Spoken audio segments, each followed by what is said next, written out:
Hello, and welcome to The Hidden Life, a podcast unveiling all things hidden in food, travel, health, and lifestyle.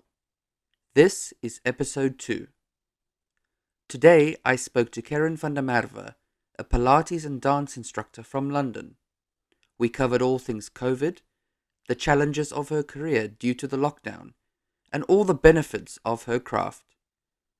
She's such an inspiring and positive person, and I really enjoyed chatting to her. I hope you enjoy.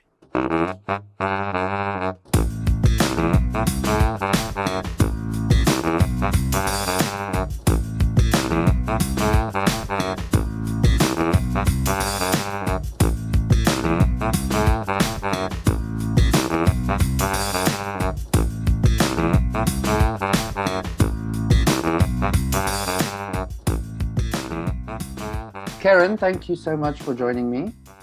Thank you so much for having me, Darren.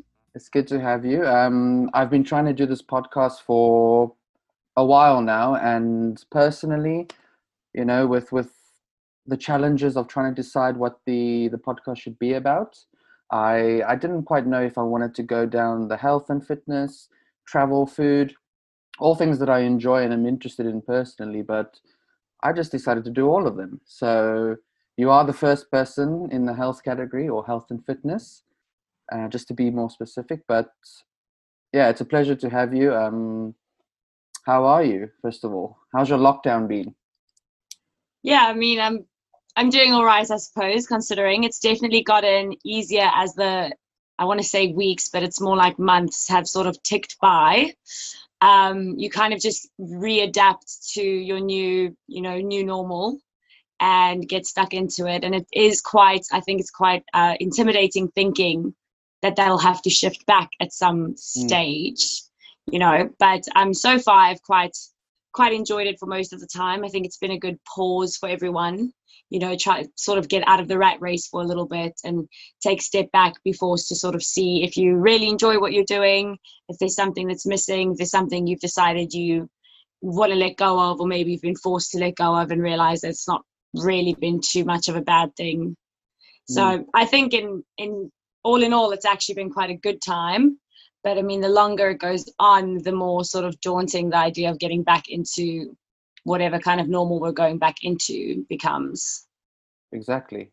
And before we do get into lockdown a bit later, because we do need to discuss it, and it will relate to some of the other topics we talk about. But let's talk about yourself quickly. I mean, what is your background in? I see that you do a lot of online training. That's how we met.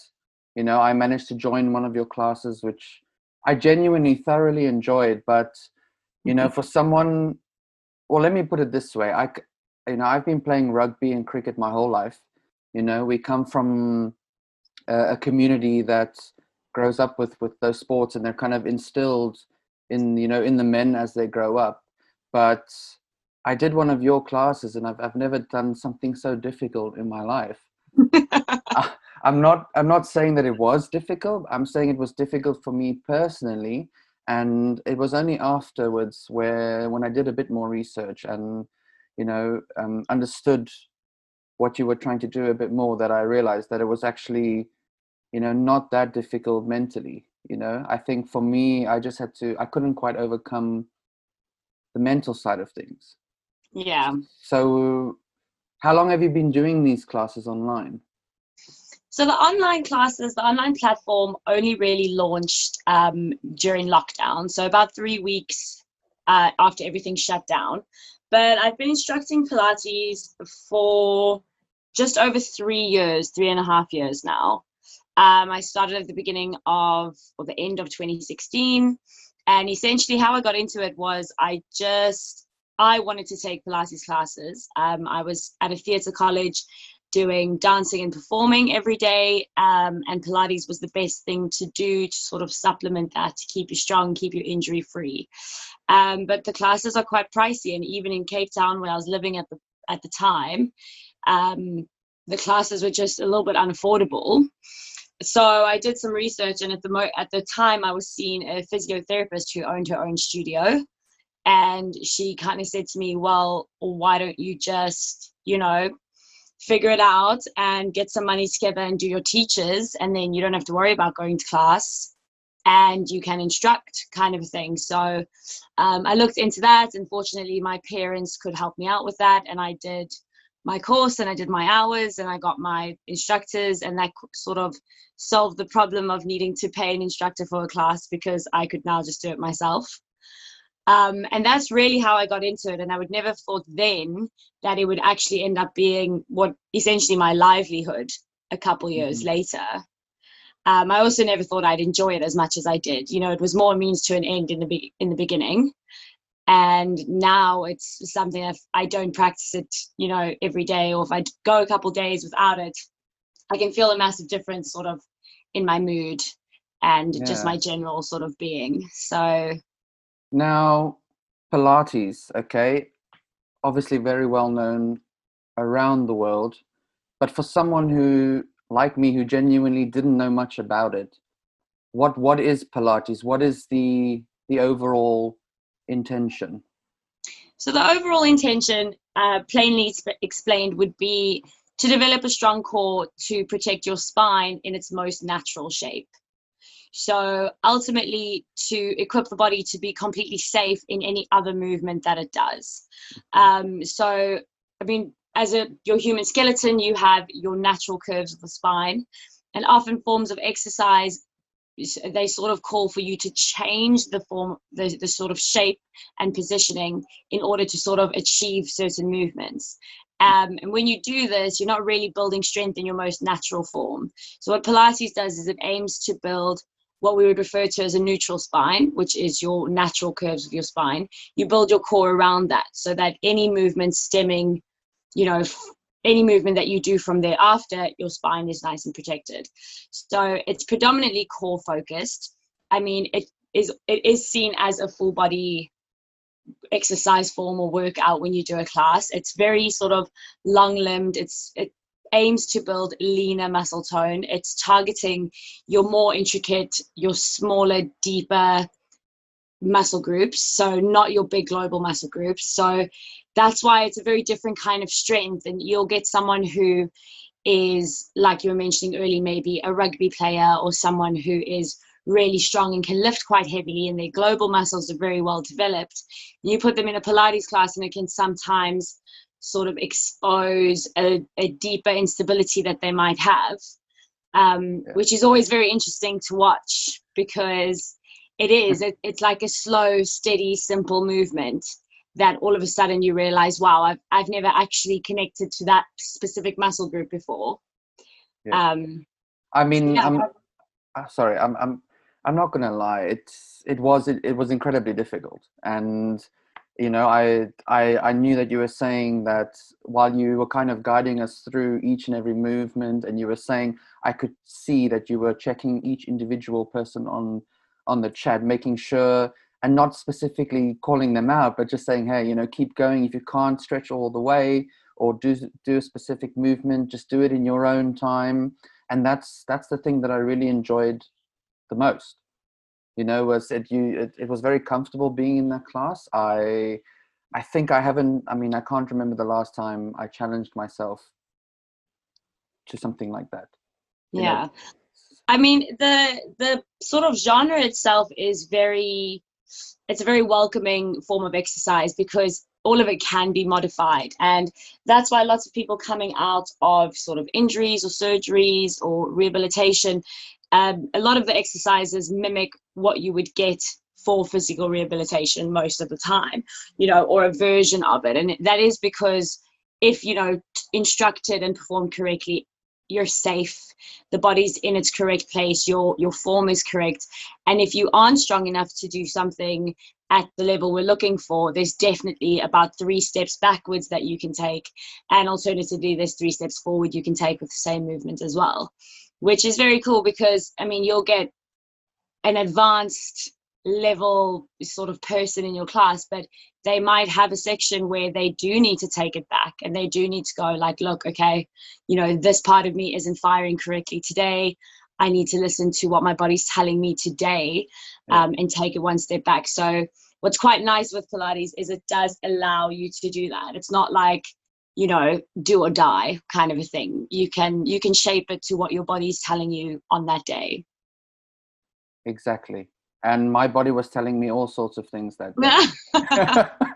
I mean, the next morning, I mean, I've played in some very competitive games of rugby, sometimes even cricket, and I felt completely different the next day. And in some respect, it was, I think, the gateway to me trying to get back into health and fitness. I'm not going to lie, I haven't always been the most incredibly fit, and I've always been incredibly lazy. You know, mates would say, "Oh, come to the gym," or, you know, let's go for a run, and I would always find excuses. I'm not going to lie, but I don't know if it was lockdown, you know, keeping us inside and we had nothing else to do, and sort of forced me to do a bit more research. I don't know if it was a combination of, you know, the, how do I say, the medical problems we've had in our family in the past. And I think it was all of them, to be honest. And then your class comes up, I give it a go.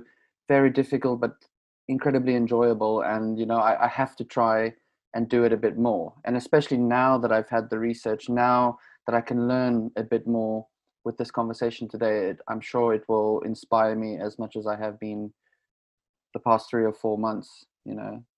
Yeah, I Cool. mean, hopefully it's definitely an accessible form of exercise, which I think in a time like this, especially, that's what people will respond to. Is, you know, like, this class is challenging me, but it also makes me feel good and it makes me feel like I want to do it again. Not, this class is challenging me, so I'm going to run as far as I can away from it, kind of a Yeah, and thing. have you had that? Have you had people just disappear off the chat and never see them again, or? It's quite strange. I mean, in the beginning, a lot of people go like, okay, well, I'm not putting my video on. And I'm like, that's fine. You don't have Hmm. to put your video on. You're under no pressure. I understand, especially when it's on a platform where, you know, there's a bunch of random people. It's kind of like group fitness in real life, you know, Okay. and you either go, well, it doesn't matter because I don't know them, or you are quite socially anxious and you think, well, you know, everyone always thinks everyone else is going to have it down to the T. Everyone thinks Yes. everyone else in the class is going to rock it. It's just me who's going to struggle, which is honestly never the case, because even the person you think is rocking it, or maybe they look the part or they're dressed in their matching kit, like, Yeah. even that person's going to struggle with something.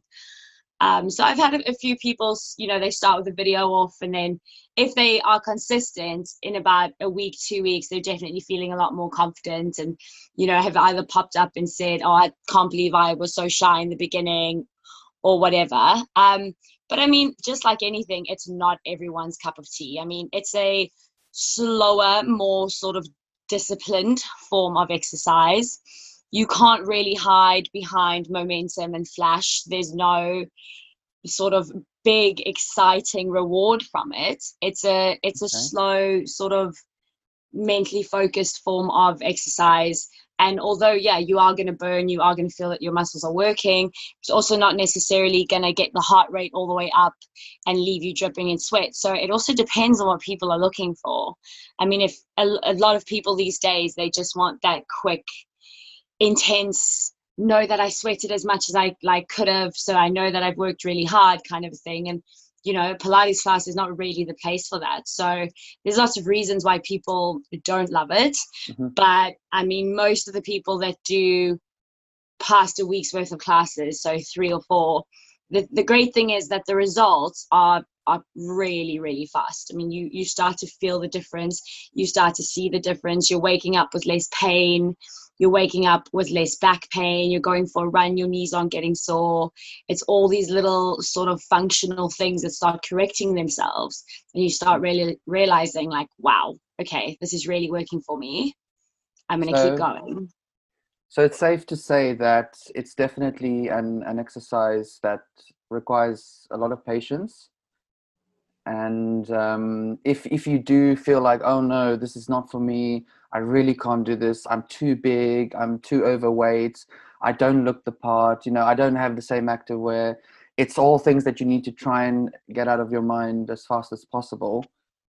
But I'm Yeah. also thinking that the more classes you join and the more comfortable you get with yourself, I think it naturally you will just start to think like that a lot less.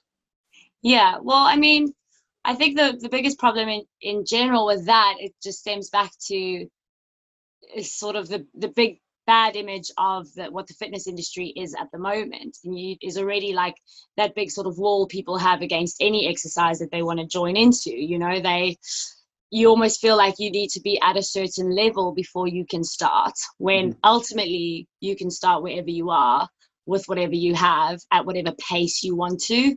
The most important thing is that you start. Yeah. So what I try to do, and I think, you know, I'm only human. Some days I probably come across a lot better than others, but I try to make it as accessible as possible. I try to remind people throughout my class, you know, some days I'm really struggling. Some days I'm shaking. Some days I need to drop out of a pose and take a breather. And I tell them, and I'm honest with them, and I'm sweating, and I never try and glamorize it, because I'm feeling exactly the same. And some days are better than others, but as long as you are actually taking your steps forward, then nothing else should really matter. And I mean, we're all affected by different things. So it's difficult to get that across. But for me, as long as I can provide a comfortable environment for you to get your daily movement in, then I've done my job, kind of a thing. So that's what I aim for. But so what would you say is the best time of day to do Pilates? Is there a specific time? Because I know with when I used to go to the gym, when I'm talking like consistently, maybe the last time was about 2 or 3 years ago, even longer actually. But I had incredibly inspiring friends who would just be like, listen, it's 5 o'clock in the morning, we're now going to gym. We would drive to the gym, we would all work out together for about an hour. After that hour had passed, they would continue to do their own workouts. I then needed a lift home, which was easily an hour's walk away, and they would just be like, no, walk home or jog home, and I thought they were joking. I was like, you're having a laugh, like you need to either let me drive home or give me a lift home. They're yeah, like, no, walk home, run home. I mean, I got used to that very quickly. One of them, who's a cage fighter in Thailand. He's from New Zealand. I think he's back home now. I owe everything to him. For my time that I lost like 30 kilos in those 4 weeks, and it really changed my life a lot. And it went as far as to say that it was probably one of the best experiences in my life, in terms of health and fitness. And I'm really striving to get back to that point, and being at home, which kind of nicely brings me on to the next topic, lockdown, all alone and being so unmotivated. I mean, I'm sure there are many people trying to find inspiration online now and trying to push themselves to be a lot healthier. And I mean, now's the time, right? I mean, isn't this the time to really do something about it? well, I suppose that question's quite twofold, because now is also the time to actually just survive. Yeah. Yes, it is a great opportunity, but I do think at the start of lockdown there was immense amounts of pressure put on, everyone for what they're going to do with this time, and not really taking enough consideration to the fact that lots of people would have been going through extremely stressful circumstances. I mean, lots of people lost their job or saw something they had been building towards, taken away from them, or were separated from their loved ones, all those kinds of things. And I mean, that would have taken a huge mental and physical toll on a lot of people. And then to still have the social sort of media pressure of, like quarantine yourself, lean, Yeah. and all these different sort of things sort of shoved in your face. If you already weren't coping too well, to then have that pressure added on top, I think, it kind of went two ways. Some people jumped on it and went, yeah, of course, I'm going to spend 4 days, 4 hours a day exercising because I've got the time, whereas other people didn't cope as well. So I think that goes back just to like what kind of person you are. But shooting back to your original question of what time of day is, there isn't really, I wouldn't say, anything that's better or worse, as long as you get it done. I know personally, I like to work out in the morning. If I don't Yeah. work out in the morning, the chances of me doing it at a later stage are just very, very minimum. I mean, some days I'm like, I am quite dedicated and I know I'm going to do it in the afternoon, so I'll do it. But most days that's not going to happen. If I don't get it in sort of like 2 hours before I wake up, then it's kind of gone for me. But not everyone's like that. I mean, lots of people, you know, they like their slow mornings, they sleep in a little bit, they're more energized in the afternoon. I think it's very important to learn your body clock, you know, to know I'm really productive and energetic these times of the day. I'm a little bit useless at these times of the day, and give yourself that. Not everyone's a morning person. Personally, I'm useless after lunch. I always have been, even as a kid in school. I could never do homework in the afternoon. When I was at uni, any dance class I had between the hours of 2:30 and 5, I was so useless and so miserable in. But I mean, 6 a.m., I'm absolutely sprightly. I can do anything I need to do, and I can also work late into the night. But afternoon, just like don't even try. And now I've just kind of learned to work with that. Obviously, you know, if you have a job Yeah. and you need to work in the afternoon, then you need to sort that out. Of But course. when it comes to creating my own routine, I, instead of trying to fight that and fight with myself about it, I just said, well, wake up, have a productive morning. And you know what? If you end up napping in the afternoon, fine. You've done what you needed to do. I So, mean, I always thought I was a person who woke up early in general.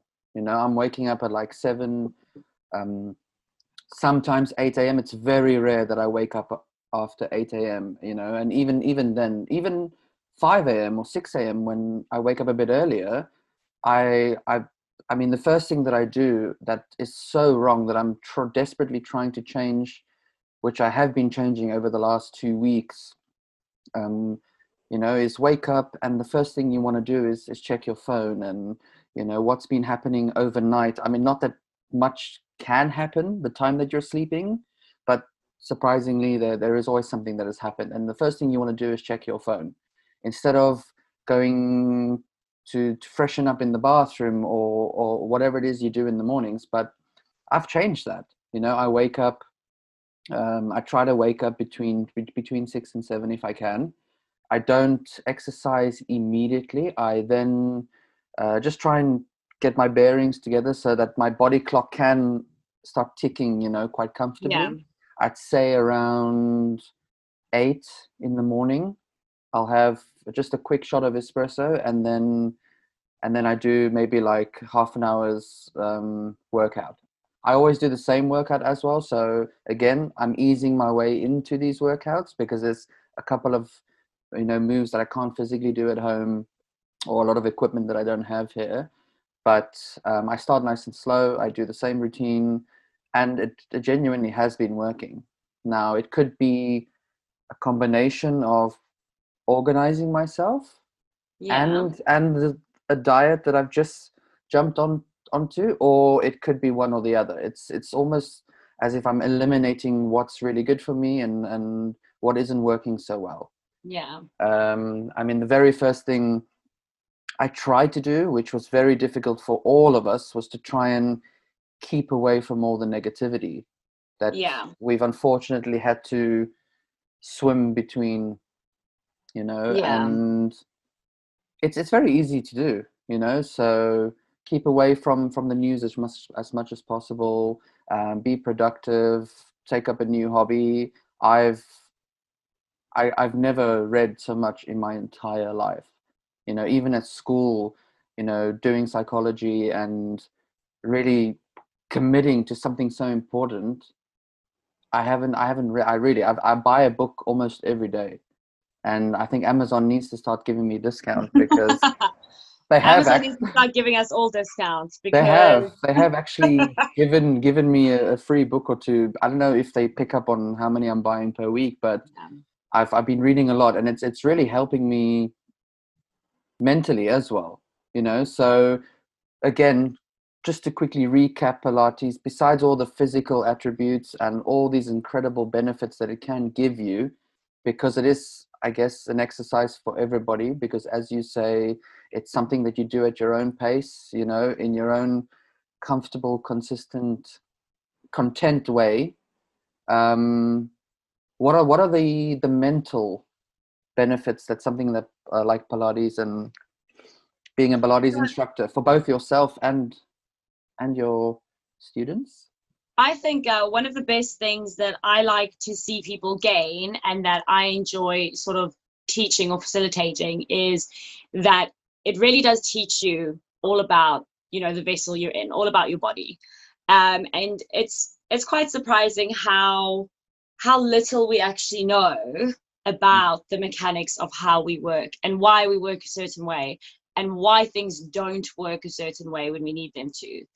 So, you know, it's like understanding where chronic pain comes from, understanding where, you know, your stiff neck is coming from, or why your back is hurting, or, you know, if you're an athlete and there's a specific movement that you're struggling with, why are you struggling with that? You know, it's coming back to the basics. And again, that can be, like I said, now over the whole spectrum. So that can be an elite athlete who is, you know, already physically fit, physically in tune, but there's something missing and there's something that they are misunderstanding about their tool, about themselves.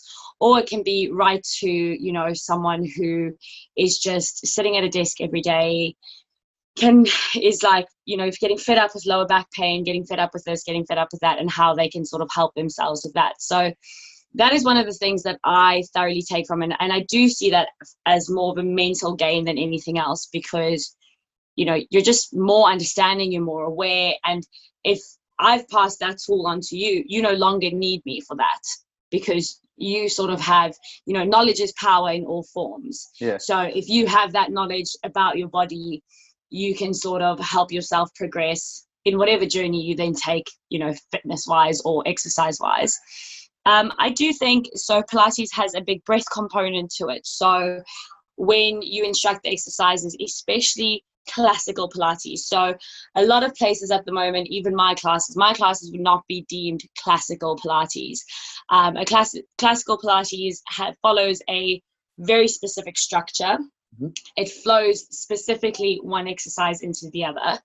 And it is taught focusing on the breath pattern. So I just find, you know, if someone isn't very familiar with it, that's not a very accessible way to introduce them to the style of Pilates. It's a little bit too strict. It's a little bit too, you know, I'm so confused about my breath. I really barely know what's going on, that kind of thing. So a lot of classes you'll go to these days will be a little bit more lenient. They have a more lenient approach, a more modern approach, essentially, which I don't disagree with at all. But if you look back to the classical, it's very much breath focused. So teaching the body how, you know, your exhale or your inhale can either make the movement slightly easier. It can also make the same movement slightly more challenging, which you might want to adapt when you get a little bit more advanced, that kind of thing. But teaching people to breathe, it sounds bizarre, but I mean, ultimately we are constantly breathing unconsciously.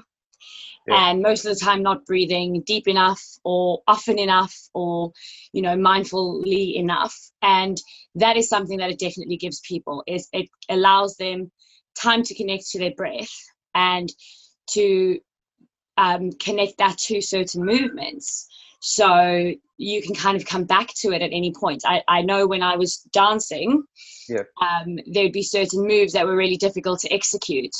And when I learned to go back to my breath, you know, to get the body engaged, to calm me down, to release any like excess tension, breath ended up being like the difference between me turning around 3 times or falling on my face, just when I, you know, was focusing on my breathing. So that also has such a calming effect to anyone. And once you manage to connect that, I mean, that's what a lot of people bring from yoga as well, is that sort of forced connection with your breath, is you are literally put in a room and almost taught how to breathe again, which has massive benefits. So that's something I'd put in it. The other thing I see the most as well is sort of breaking through that mental to physical barrier. So thinking, okay, I can't do this anymore. when actually, you know, your body's got you, you're strong enough. And with that comes that sort of mental motivation where, you know, last week we did this exercise and she was counting down from 8. And by the time she got to 4, like I'd already dropped my knees or I'd already modified something. Yeah. But, you know, this week I was there all the way till the end of the countdown. And that's going to make you feel really, really good. And that's, you know, going to show you that next week when we do it, you can hold a little bit longer, even if everyone else has already stopped. And you kind of get on your own side, which I think is really important, is you kind of, you go from being sort of frustrated with your body and frustrated with your ability and fed up with how you're feeling to going like, wow, I feel good today. That was good. That was better. Okay, I'm still working on that. But, you know, this felt so much better. And when she said do that, I could actually really feel the difference in my posture. And you just get like so much more empowered and so much more motivated within yourself, even though it's quite a quiet victory. Yeah. You know, you haven't lifted a truck above your head. Cool. But you have managed to make improvements. And you can feel that, and it's in your body, it's in your home. And I think that leaves people feeling really, really good. So for someone who quite clearly loves advocating an incredibly positive lifestyle, you know, a lot of energy, always up early in the morning, getting things done, how have you coped with the lockdown and using Pilates? You know, how are you overall? It's quite an interesting question because I think, I mean, yeah, as you said, I do definitely advocate a lot of positivity, but I mean, I would never say that that's easy. It's quite challenging. Lockdown for me, I was, you know, my place of work was closed from the 19th of March. And the first 2 weeks, like, they were absolutely horrible, I thought. I mean, I'm relatively new to the UK. I've only been here just over a year. I'd kind of just found my footing. I'd kind of just moved up in my position at work. I'd managed to get my Schengen visa to allow me to travel Europe. Like, there were all these things that had kind of just fallen into place for me. Yeah. I had plans to go home and surprise my parents sort of mid-year. And obviously all of that just comes to a screaming halt. And before furlough was guaranteed, you know, and announced, there was that issue as well. Is all of a sudden you're living in London and you don't know where your next salary is going to come from. Like, it's an absolute mess. So Yeah. I honestly, for the first week, I literally just felt kind of like just very, very overwhelmed and very like not sure what the next move needs to be. I remember looking at things online and, you know, everyone had already jumped on the like, what are you going to do with this time? Are you going to write your next novel? Are you going to become the next best baker? And I kind of just sat there and thought, I have no idea what I want to do with this time. Like, no idea. Yeah. I mean, I'd gone from having basically 18-hour schedules for the day, like boom, boom, boom. This is what I'm doing every hour of the day. I know what it is. You know, like part-time work before full-time work, or social after work, or to having nothing, to like, you know, no one really cares whether you get out of bed at 1 or whether you get out of bed at 6 or whether you get out of bed at all, kind of a thing, because you have nowhere to be. So for the first 2 weeks, I kind of had to deal with that whole sort of like no on paper purpose type of thing. So nowhere to be, no commitments, no one sort of, you know, it was just you to hold you accountable. And a lot of people, colleagues, companies, a lot of people were doing, you know, Instagram live classes. Zoom was kind of kicking off with classes. And I just kind of went, no way, I'm not teaching on a camera. Like, as an instructor, I put a lot of my confidence down to like my wit, and in person, I'm a lot more confident with someone, you know, in the flesh. The idea of being recorded, especially for fitness, that just made me absolutely put my tail between my legs and run away. I was like, there's no way, I'm not ready for that. I need time. I can't do that, whatever. So I just barely didn't even think about it. And after about the first 2 weeks, I kind of started settling down. I got myself into my own exercise routine. I woke up early, did, you know, XYZ. And the one morning I woke up early and I took a YouTube Pilates class. Okay. And I cried. It wasn't even a hard class. Oh, no. And I was shaking and I was sulking and I was stopping halfway through the exercises, and I went, wow, okay, so your core doesn't exist anymore, which is not really the truth. I just hadn't done it in ages. Yeah. And I kind of went like, okay, you got to get back into at least this. You need to do this every day. You need to, if there's one thing you want to do every day, let's do this. Because previously, I mean, I've been instructing reformer Pilates, which is on the machines. And when you instruct a class like that, you don't physically do it with the group. Whereas now I'm obviously doing it every day. So it's made a massive difference. So I kind of went, okay, maybe, I'm going to do mat work every day, mat Pilates every day, because I can't be shaking around like this for something that I teach. There's no way. Yeah. And a week later, I spoke to a couple of friends and I said, maybe I should run some free Zoom classes and just see, and I was watching, mentioned before that I went to a theatre school in Cape Town, and loads of my friends and ex-students, their livelihoods are dancing and acting, their physical beings are super important. And a lot of them, especially the situation in South Africa, a lot of them are really stranded with no jobs, no income, that kind of thing. And I was kind of going, well, if I were there, the first thing I would do is be like, oh, guys, let me give you a class, free of charge kind of a thing. So I thought, well, you know what, might as well do a Zoom thing. The reason I went to Zoom and not Instagram Live is because I was not confident enough to go on Instagram Live. I was like, at least with Zoom, I know who's signing in. I also know if no one's going to sign in because I have to send them a link first. Yeah. So I don't have to kind of do which I suppose in hindsight now I've learned it really doesn't actually matter. But in the beginning I was like, there's no way. So I started my online classes. And the first week or so were actually just friends and family popping in, being polite, being supportive, which I really, really appreciated from them. Yeah. But what it did show me is how good it felt to connect with people. So even though it's virtual and whatever, I mean, first of all, I was instructing people that I'd never get a chance to instruct because a lot of them are not in the same country as me. So a lot of people back from South Africa and some people over in Europe, and I'm going, wow, I'd actually never be able to instruct you in normal circumstances. So this is really cool. And then when I started advertising on Facebook, I started to get a few sort of no names.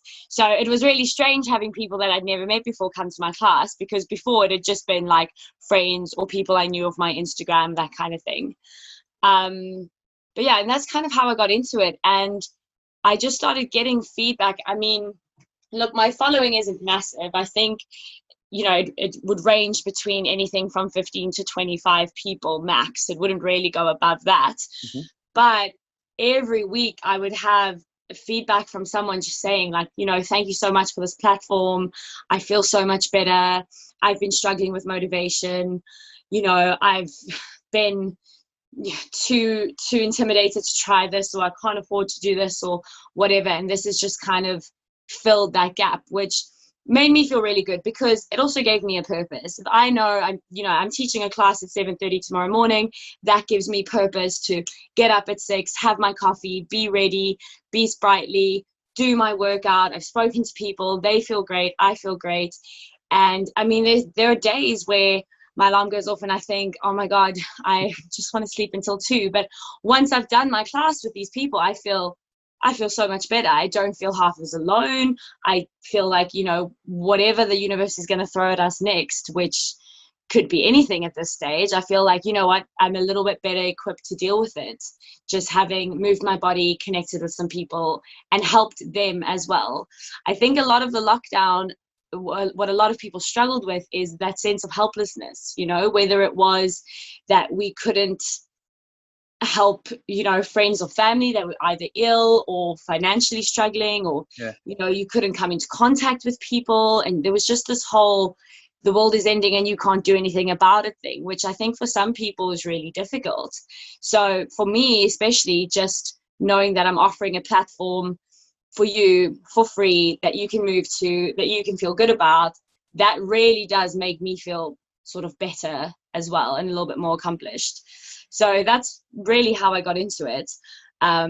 It's also been a very interesting journey for myself to go from barely actually doing it regularly, now doing it physically, teaching in the classes, doing everything every day. And obviously I can't really suck that much in front of people, so it's also been quite good for my sort of strength and development as well, which I'm not mad about at all, because without it, I don't know that I would have made the same progress over this time if it was just up to me. I've seen your schedules, and I think you only give yourself off once a week. Yeah, and that's actually quite recent. In the beginning, I didn't. But my logic behind that was it was all I was doing for the day. Yes. So there were no other physical obligations in place. Whereas now other things have started to kind of pick up. So I'm a little bit busier throughout the days. So I definitely do appreciate that day off now. Okay. But yeah, the thing is, with something like Pilates, you can actually do it every day. You know, it's not like leg day 7 days a week kind of a thing. And if you're stretching out correctly, you will be fine. I mean, our bodies are amazingly resilient, and that's why beginning of every class I say to people, you know, I want you to take the modifications based on what you're feeling today, because you might be quite tired from yesterday. If it's Friday and you've been active every single day this week, you're not going to be feeling fresh legged. You know, you're going to be tired. I get tired, my wrists get sore, my arms are tired, my abs give up. But you just need to listen to yourself and be patient and know, like, okay, cool, today I'm a little bit fatigued, so I'm going to take it easy, or today I'm feeling fresh, so I'm going to push myself as much as I can. But either way, as long as you're doing it, you're already winning. I know, I can relate, because I mean, I get so tired watching Netflix all day, every day. It's it's exhausting, you know, all those horrible films that I have to watch. But I hear you. I mean, it's a good thing we're discussing mental health and physical health, because, you know, it's important anywhere in the world, you know, but I know that here in the UK especially, it's something that they touch on every week, you know.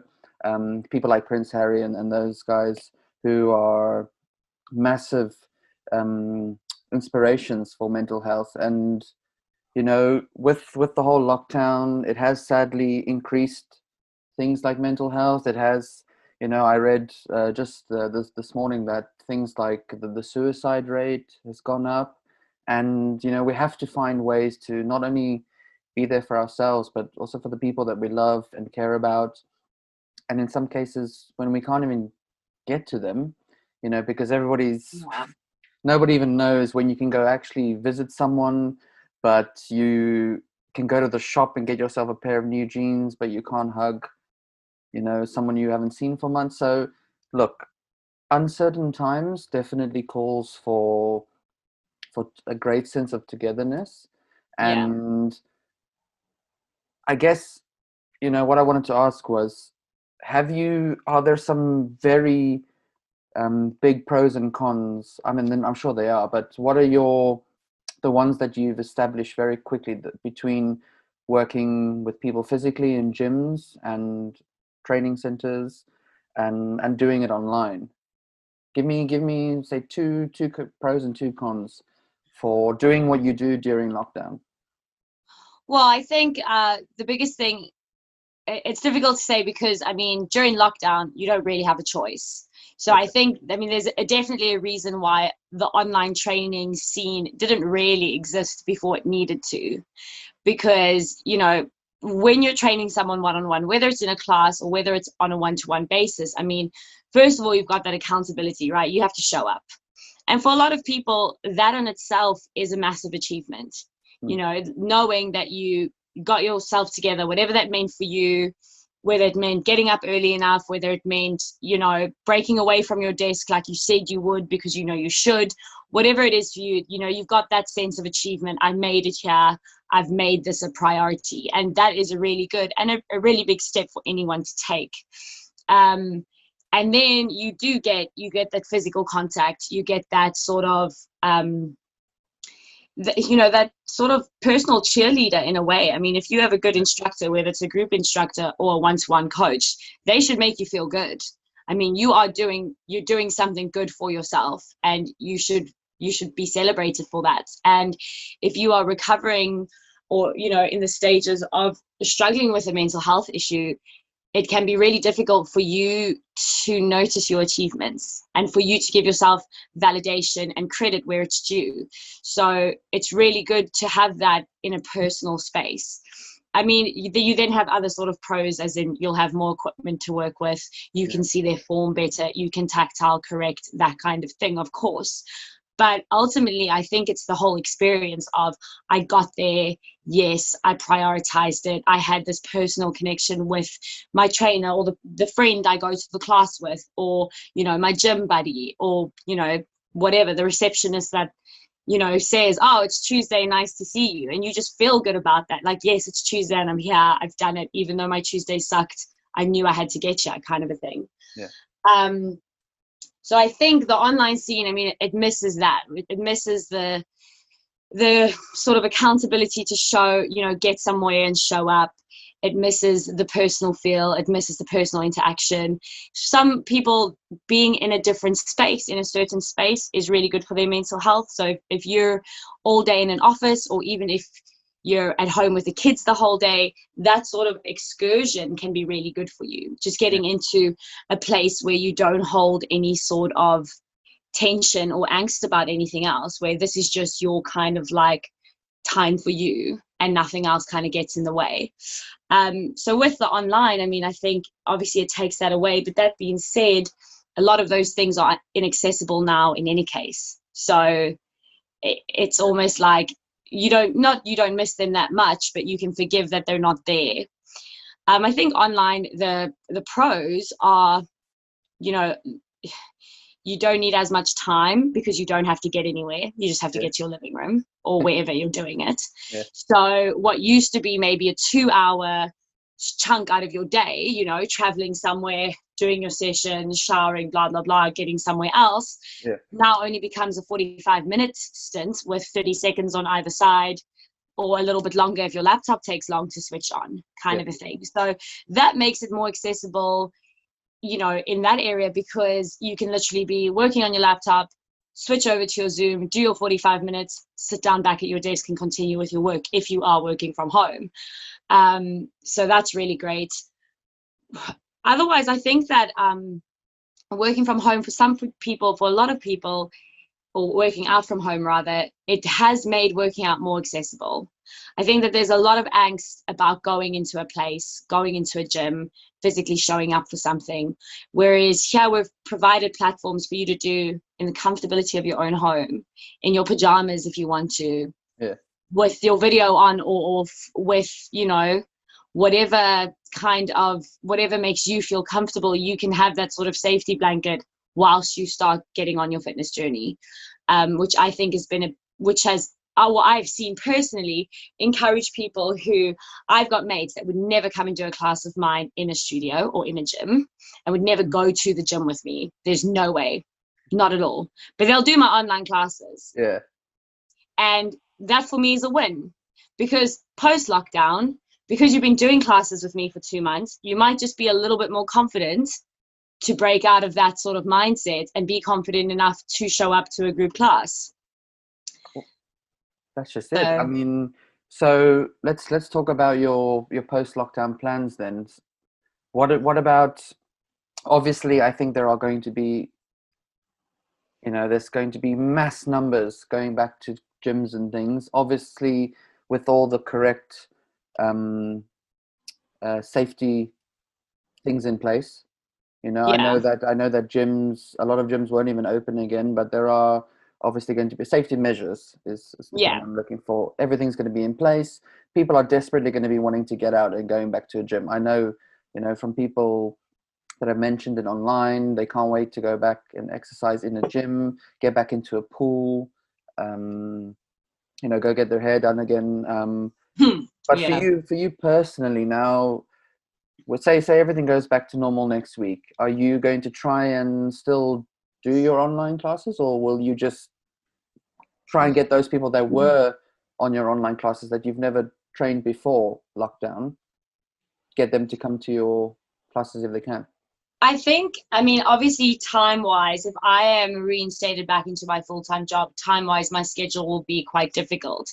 However, I don't see myself letting go of the online platform altogether. I think that what's been really good with lockdown is it's forced people into the online world, which has forced them to realize that it is definitely a viable option. Yes. I mean, before you would do things like singing lessons online if you were training with a vocal coach from a different country, kind of a thing. But like, other than that, why would you, if you could work with a PT or a trainer down the road in your gym, why would you work with one virtually, kind of a thing? Whereas now that barrier has kind of been broken.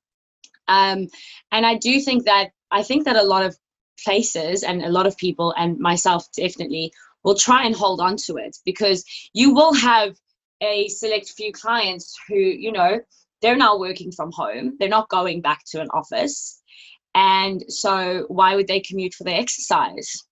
Or, you know, like they think about how they're feeling exercising from their living room versus how they were feeling paying X amount and going into a place that caused them anxiety. So why would they go back to that? I mean, it's not going to be everyone, don't get me wrong. I think the masses will be flooding back, you know, wanting to bench press their lives away. But there will be some people, I firmly believe there will be some people who see the ease of just doing it from home. So personally, I quite like it. I mean, as for me as well, my office is 2 steps out my door, and it's so quick. It's so quick and easy for me to do a class. It's my workout for the day. I don't have to worry about anything. It costs me little to nothing to run. And if I can get, you know, a select few people in on it, the schedule will have to reduce. Of course, I won't be able to do one every day, but if I can fill up a few slots throughout the week, I'd be happy to do that, because I also think it's important to stay connected with different people. I mean, if I go back to just teaching in one place with the same group of people constantly, you go back into that sort of very, very focused, very, very closed mind, kind of mindset. Whereas I want to be connecting with new people, connecting with different people. I want to be able to teach, you know, my mates back home. I want to be able to teach people from all over the place. So I'm definitely going to hold on to the virtual platform. It'll have to change. There'll have to be, you know, it'll have to be less, and it'll be more work on my part. But I think that the reward will be enough for me to validate keeping it. Cool. And you were just mentioning how you wouldn't mind having some people from all over the place joining your classes. Now, how could they get a hold of you then? What are your socials and all that then? So my biggest one would be my Instagram page, which is @miss_KVDM_ working. There we go. Not my surname, working _ and basically, so I try and keep everything to the Instagram page. So my stories will have my schedule updates. My page will have my schedule on any contact information.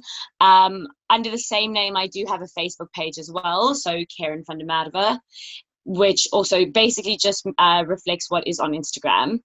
And my email address is up there as well if anyone prefers to contact me via email. But otherwise, I'm quite active on both those platforms. And ultimately, I just release the schedule, release the codes. At the moment, the entire platform is completely donations based. Okay. So there, you know, you have the links to bank accounts. I've got a UK based one and a South African based one, just to take sort of the pain of international transfer out of it, make it a little bit more accessible. And that information can all be found up there. And yeah, anything else, any other questions? I try and keep my Instagram going every day with what I'm getting up to, what I've managed to get through that day. Some days is a lot more than others. Other days it's a lot more lying in the sun than anything else. But I think that that's important as well. So yeah, that would be the best place to reach me. Cool. I will leave a link so that people can reach you. So not to bother. I think that wraps up our chat. Amazing. Thank you so much. But there is a quick fire round of questions. I don't know how Okay. good you are with quick fire questions, but So do you need a quick fire answer as well? I mean, you can take as long as you want, but it's just a few questions. First one, what's your favorite food?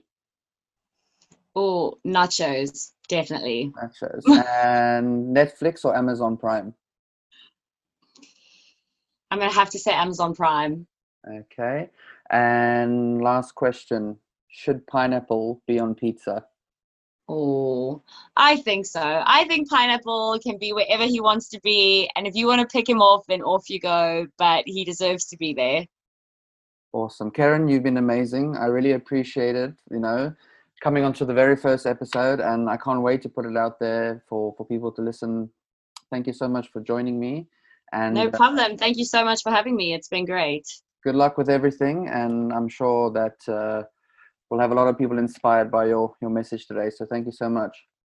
No problem. Thank you so much, Darren.